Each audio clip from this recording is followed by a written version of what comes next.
بسم الله الرحمن الرحيم. سيقول السفهاء من الناس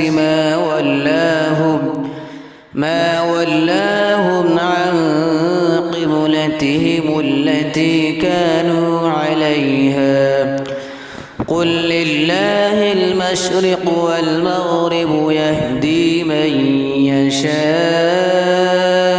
إلى صراط مستقيم. وكذلك جعلناكم أمة وسطا لتكونوا شهداء على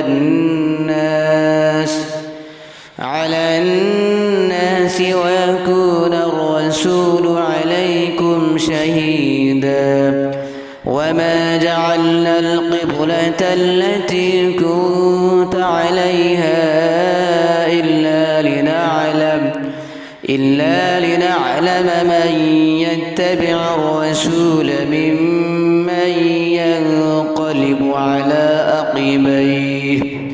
وإن كانت لكبيرة إلا على الذين هدى الله وما كان الله ليضيع إيمانكم إن الله بالناس لرؤوف رحيم.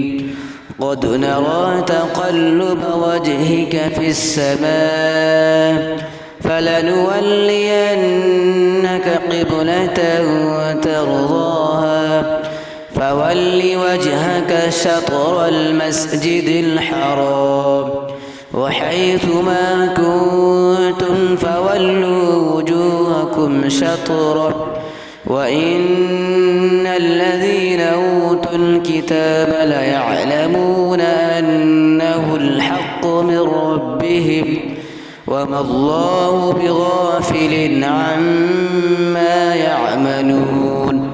ولئن أتيت الذين أوتوا الكتاب بكل آية ما تبعوا قبلتك وما أنت بتابع قبلتهم وما بعضهم بتابع قبلة بعض. ولئن اتبعت أهواءهم من بعد ما جاءك من العلم إنك إذا لمن الظالمين. الذين آتيناهم الكتاب يعرفونه كما يعرفون أبناءهم وإن فريقا منهم ليكتمون الحق وهم يعلمون. صدق الله العظيم.